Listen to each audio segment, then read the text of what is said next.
Europa is the fourth largest of Jupiter's moons. Covered in a layer of ice over 10 miles thick, scientists believe that beneath the surface of Europa is a saltwater ocean. NASA is currently developing the Clipper orbiter, a spacecraft meant to study the surface of Europa in a series of flybys while orbiting Jupiter. During its mission, it will collect information about the icy moon and the suspected oceans below its surface. The goal of this project was to create a device capable of detecting life beneath the subsurface oceans of Europa. Our design was based on the assumption that an outside mechanism would deliver the drone beneath the ice, where it could then begin exploring the environment of the moon.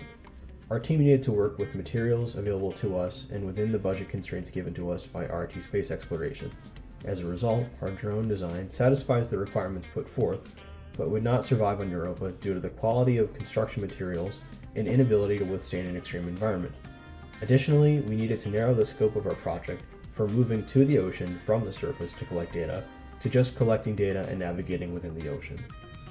The walls of the drone are made of clear acrylic, and other components are made out of 3D printed PLA. The drone is made watertight using rubber and a hydrophobic coating to seal off the sensitive components inside. To ensure seamless control of our robot, we designed a custom motherboard that integrates all of its complex components. This PCB was specifically crafted to seamlessly mesh with our STM32 development board, which facilitates software compatibility with a propeller motor, rudder servo, communication system, and all sensors. The main body of the drone is protected by several 3D printed components designed to resist impacts. The drone is not capable of traveling at high speeds, but protecting the sensitive equipment is essential regardless of how unlikely an impact may be. Probes mounted on the front of the drone are exposed to water, allowing the drone to take regularly updated measurements. The drone's cameras take pictures of the environment in front of the drone and below it, sending images back to a laptop connected to the device.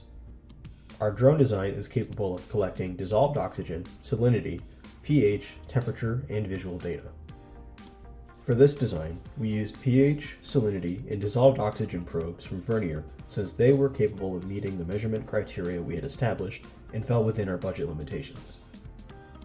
A tether cable connected to the drone is utilized to prevent the drone from straying too far away.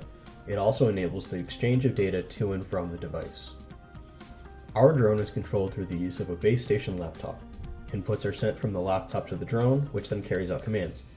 The drone is capable of moving in a horizontal plane, but is raised on lower through the use of a winch system. While undertaking this project, our team learned a great deal about several topics, including characteristics that sustain life in an aqueous environment, methods for programming multiple sensors to record data, and techniques for waterproofing 3D printed material. Additionally, we learned how to work together with engineers of different disciplines to create a product that we're proud of.